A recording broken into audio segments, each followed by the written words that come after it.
Morning everyone. Good morning sir. तो अब हम आज पढ़ते हैं एक्सक्लामेटरी सेंटेंस। आपका जो ऑप्टेटिव सेंटेंस था वो कल खत्म हो गया, उसके कुछ एक्सरसाइज मैंने जो है करवा ही दिए हैं। तो अब एक्सक्लामेटरी सेंटेंसेस हम सीखेंगे।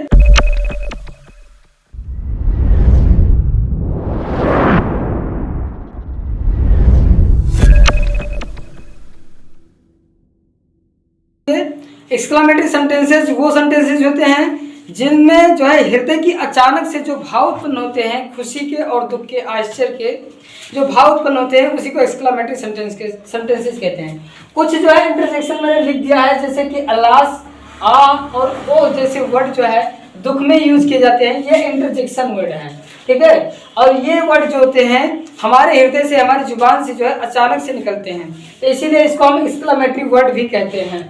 और व्हाट और हाउ, ठीक है, व्हाट और हाउ जो वर्ड है इंट्रोगेटिव वर्ड भी है, ठीक है, और ये प्रोनाउन भी है। ये जो व्हाट और हाउ है ये इंट्रोगेटिव भी है और प्रोनाउन भी है, लेकिन ये एक्सक्लामेटरी वर्ड भी है, क्योंकि इसका जो हिंदी निकलता है वो यहाँ पर व्हाट का हिंदी कितना निकलता है, व्हाट का और हाउ का दोनों का हिंदी निकलता है कितना, ठीक है। तो अभी ये बात आप सेंटेंसेस से समझोगे कि कितना कैसे होता है, ठीक है।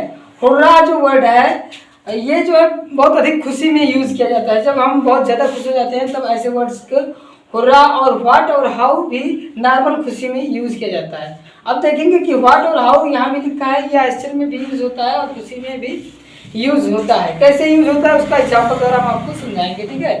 फाइव जो वर्ड है, जो है फाइव वर्ड का हिंदी जो होता है वो छी होता है। छी मतलब होता है कि जैसे किसी गंदी चीज को देख करके छी बोलना, तो उसको आप कहते हैं फाइव, ठीक है।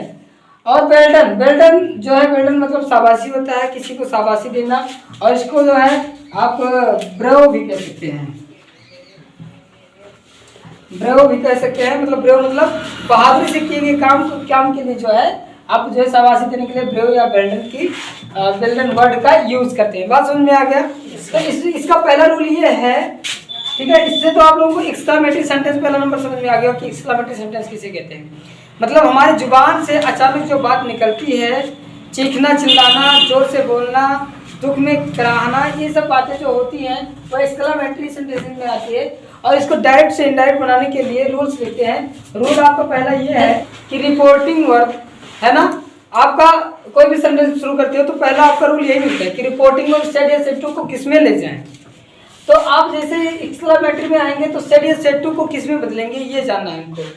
तो रिपोर्टिंग वर्ब सेड या सेड टू को आपको बदलना एक्सक्लाइम्ड विद जॉय या एक्सक्लाइम्ड विद सैरो या एक्सक्लाइम्ड विद सरप्राइज्ड या अपलाउडेड। अपलाउडेड में ये नहीं है कि एक्सक्लाइम्ड विद अपलाउडेड कहोगे, ऐसा नहीं है। आप अपलाउडेड का यूज जब करोगे तब एक्सक्लाइम आपको नहीं करना है। दूसरी खास बात समझ लीजिए, यहाँ अगर आप डी लगा लो तो हटा लो, ठीक है, क्योंकि एक्सक्लाइम्ड हो गया सेकंड फॉर्म, ठीक है। अब दोबारा नहीं आपको फॉर्म पार्टिसिपल नहीं चेंज करना है, ठीक।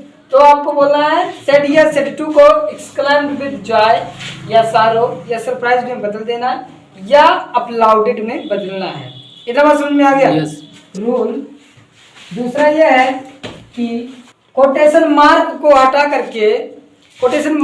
करके दैट का प्रयोग करते हैं। दूसरा रूल जैसा आपने लिखा कि कोटेशन मार्क को हटाकर दैट लिखते हैं, दिमाग में फीड कर लो। कभी भी अगर आप दैट लगाते हो, कोटेशन मार्क को हटा करके अगर आप दैट का प्रयोग करते हो तो ऐसे कंडीशन में रिपोर्टेड स्पीच के टेंस और टाइम में परिवर्तन होगा, ये बात निश्चित है। लेकिन शर्त वही लागू होता है कि इसको चाहिए सेड या सेड टू। अगर सेड या सेड टू है और उसके बाद में कोटेशन मार्क को हटाकर दैट लगाते हो तो इधर रिपोर्टेड स्पीच के टाइम और टेंस और प्रोनाउन में चेंजिंग होगा। और अगर यहाँ दैट नहीं है तो क्या हो सकता है, तीन चीज हो सकती है, या तो टू हो सकता है, या तो दैट हो सकता है, या तो इफ और वेदर हो सकता है, या तो व्हाट हो सकता है। तो इफ और वेदर वाले में भी रिपोर्टेड स्पीच के टेंस में बदलाव होता है। अगर देखा जाए कि रिपोर्टेड स्पीच के टेंस में बदलाव कहाँ नहीं होता है तो बस इंपरेटिव सेंटेंस में जहां पर टू लगता है वहां पर रिपोर्टेड स्पीच के टाइम और टेंस में परिवर्तन नहीं होता है, चाहे वो सेड हो या सेड टू हो, ठीक। तो रिपोर्टेड स्पीच के टाइम और टेंस में परिवर्तन हमेशा होता है। कब नहीं होता है? जब आप इंपरेटिव सेंटेंस में टू लगाते हो, कोटेशन मार्क को हटा करके।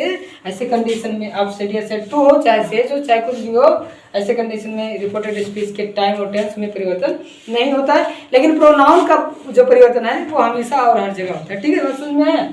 अब एग्जाम्पल से समझते हैं। एग्जाम्पल आपका है, ध्यान से सुनना। रिपोर्टेड स्पीच में व्हाट या हाउ, ये दोनों वर्ड, व्हाट या हाउ, ये दोनों वर्ड अगर आते हैं रिपोर्टेड स्पीच में, तो इनके स्थान पर वेरी, इस वर्ड का यूज किया जाता है। एग्जाम्पल है, लिखा है आपका example, Neha said to me, Neha ने मुझसे कहा। ठीक है, Neha said to me, Neha ने मुझसे कहा, what a beautiful the flower is. Is जो हेल्पिंग वर्ब है उसको देखकर घबराना नहीं है। अक्सर एक्सक्लामेटरी सेंटेंसेज में हेल्पिंग वर्ब लास्ट में मिल जाता है। इज एम आर आपको लास्ट में मिल जाएगा। देखो यहाँ पर एम है। हाउ क्लेवर आई एम, मैं कितना चालाक हूँ। ठीक है, ये पूछ नहीं रहा है, बता रहा है। ठीक है, अच्छा पहले छोटा सेंटेंस समझ लेते हैं, फिर बड़ा वाला समझते हैं। रेहान सेड, रेहान ने कहा, हाउ क्लेवर आई एम, मैं कितना चालाक हूँ। मैं कितना चालाक हूँ, कोई चालाकी का काम किया होगा तो सोचा होगा मैं कितना चालाक हूँ, मैंने उसको बेवकूफ़ बना दिया। ठीक है, तो ऐसे कंडीशन में ऐसा बोला जाता है कि हाउ क्लेवर आई एम। तो रेहान ने कहा मैं कितना चालाक हूँ, कोई चालाकी का काम किया होगा, क्या होगा? तो रेहान आप लिखोगे, रेहान सेड को बदलेंगे। अगर इसने कहा मैं कितना चालाक हूँ तो जरूर खुशी की बात होगी, तभी कहा होगा।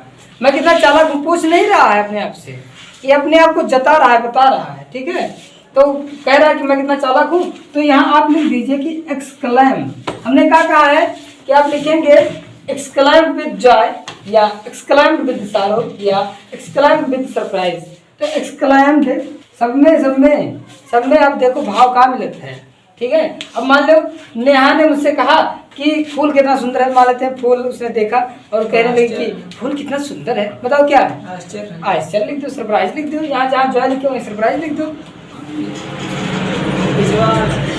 वो तो मैं करूँगा। देखो, तो Rehan climb with Joy, Rehan जो है खुशी से बोला, और कोटेशन मार्क को हटा कर क्या लगाते हैं? इसके बाद लिखा हाउ क्लेवर आई एम। अब ये बहुत जरूरी है, इसको समझो। हाउ क्लेवर आई एम, मैं कितना चतुर हूँ, मैं कितना चालाक हूँ। तो मैं बहुत चालाक हूँ, इसका अर्थ यही निकलेगा, मैं कितना चालाक हूँ तो मैं बहुत। आखिर ज्यादा चालाक होगा तभी तो बोला होगा कि मैं कितना चालाक हूँ। जैसे देखो, नेहा ने मुझसे कहा कि फूल कितना सुंदर है, तो फूल जब बहुत सुंदर होगा तभी तो बोली होगी। तो इसका मतलब फूल बहुत सुंदर है। तो वही अर्थ यहाँ भी निकलता है कि मैं कितना चालाक हूँ, इसका मतलब मैं बहुत चालाक हूँ। तो हिंदी आपका निकलता है मैं बहुत चालाक हूँ। तो आपको लिखना पड़ेगा मैं बहुत चालाक हूँ। तो आपको इसका ट्रांसलेशन बनाना है, मैं कितना चालाक हूँ, मैं बहुत चालाक हूँ। तो इसका translation banana, I am very clever. लेकिन भैया आपको ये भी मालूम है कि यहाँ आई जो है उसको अगर चेंज कर पाओ तो कर लो। तो I first person change according to Rehan, Rehan का ही हो जाएगा। और उसके बाद में यहाँ ई जो है सेड है, तो हम कहें टेंसों में बदलाव हुई, तो बदलाव होगा तो एम का आवाज हो जाएगा। नेहा सेड टू मी, तो नेहा सेड का हो जाएगा एक्सक्लेम्ड विद सरप्राइज। अब देखो, नेहा ने मुझसे कहा what a beautiful the flower is, फूल कितना सुंदर है। तो बताओ क्या है? यहाँ थोड़ा आश्चर्य में बोल रही है ना, खुशी भी है और आश्चर्य भी है। एक्सक्लेम विद सरप्राइज आप यहाँ में लिखो। ठीक है तो मैंने लिख दिया, नहीं होता तो नहीं लिखा, है ना। उसके बाद लिखा है what a beautiful the flower is, फूल कितना सुंदर है। आप कोटेशन मार्क हटाओ, क्या लगाओगे? दैट लगाओगे। ठीक, उसके बाद में लिखा है what a beautiful the flower is, फूल कितना सुंदर है, बहुत सुंदर, फूल बहुत सुंदर है। तो फूल बहुत सुंदर है का अंग्रेजी आपको बनाना है, the flower is very beautiful, the flower was a very beautiful. Example अगला आपका है, ही सेड, उसने कहा अलास, अलास हम कहेंगे अलास मिले तो जानो दुख, और दुख माने सारो, दुख माने बहुत सिंपल सी बात है, ही लिख दो। अगले बाद में इधर देखो, एक्सक्लेम्ड विद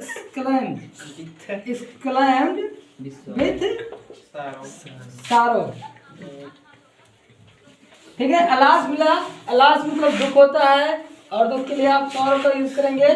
उसके बाद में अलास जो वर्ड है आपका हट जाएगा, ठीक है, ये वर्ड हट जाएगा। कोटेशन मार्क की जगह पर आपको दैट लगाना है, ठीक है। और उसके बाद लिखा है आई एम रूइंड, तो आई पे कहा आई एम रूइंड, मैं बर्बाद हो गया हूँ, तो ये हो जाएगा he was ruined, he was ruined, ये हो जाएगा। ओके, बाकी एक्सरसाइज नेक्स्ट वीडियोज में करेंगे, तब तक के लिए